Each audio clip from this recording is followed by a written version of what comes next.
you might see me do this with a demo model in a minute, is often when people are stressed, they don't frame their challenge very well. Yeah.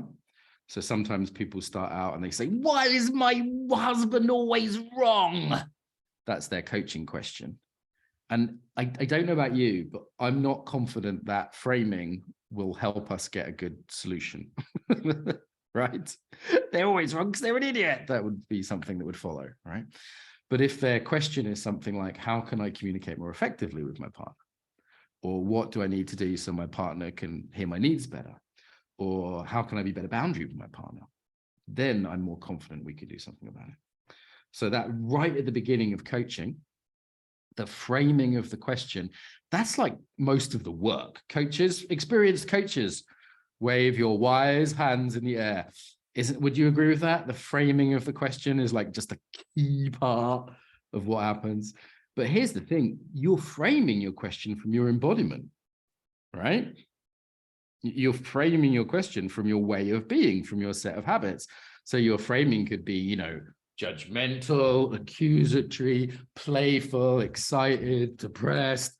It's just going to come from your body.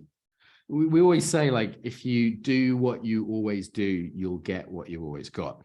But actually in embodiment coaching, we track that down one step. We go a step further back. We say, if you be what you always be, it's not very good English, then you will do what you always do. Then you will get what you always get.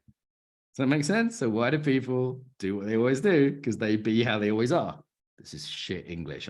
No one use me as an English lesson, unless there's any Americans, in which case this is how to speak politely and beautifully in an English accent.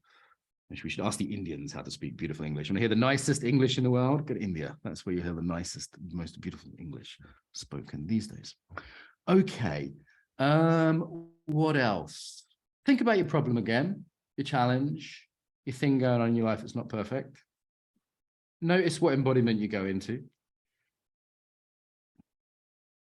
Do you lean forwards? Do you lean back? Do you go down? Do you go up? Which direction do you tend to go around this problem? In, forwards, back, up. Point.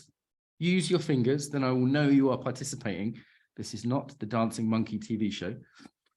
Which direction do you tend to go? And some of you go in, some of you go up, some of you go down, Kaya goes down. Okay, now go a different direction. Don't overthink it.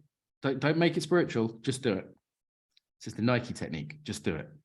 So if you did that before, try that. If you did that, try that. If you did that, try that.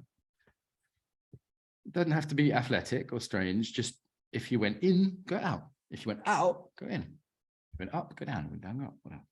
Does that make sense? Now look at your challenge from this point of view, this different perspective. If you're not sure, you can sort of stand up, give yourself shape. There's a little tool you can use, simple tool, sit down again in a different embodiment, a different way of being. Yeah, some of you are saying you don't know how to do it. That's fine. This is where a coach comes in, right? So this is where group coaching can be a limitation. So sit down in a different way than you were sitting before and look at your challenge differently. Sometimes we say, walk a mile in someone's shoes, then they will have no shoes and you will be a mile away from them. It's kind of like that. How does your challenge look now from this different point of view? It's a lot like the classic John Carpenter horror film, The Thing. Does anyone know this movie, The Thing? If you don't, kids, any young people here who are too young to remember The Thing. So The Thing is one of the best horror movies ever made. And in it, there's a shape-shifting organism which goes inside other people and it takes on their exact physical form. Okay, so it's a sort of a mystery horror film because you don't know who the bad guy is. Does this make sense? Yeah. And now I always thought about that and I thought, well, hang on, as an embodiment teacher, if it takes on their exact physical form, it would no longer be an alien who wants to eat people because it would take on the form of someone else, wouldn't it? And it would go, oh, now I want to cuddle this cat because I am a cat lover like Christina. It would no longer want to eat people. So it doesn't really make sense. It's like those other science fiction films where if you like the Tom Hanks one, like trading, like where they swap bodies. Have you seen any of these? There's 2 or 3 of them about. Guys, you need to watch more science fiction if we're going to study with each other. You're going to be students and I'm going to have to be like aliens, Terminator. Okay, so there's these films like swap bodies. There's some magic or some wizard or genie or something, and they swap bodies. Again, that wouldn't work, would it? Because what's swapping bodies? There's some mysterious consciousness, some ghost in the machine, right? That wouldn't make sense.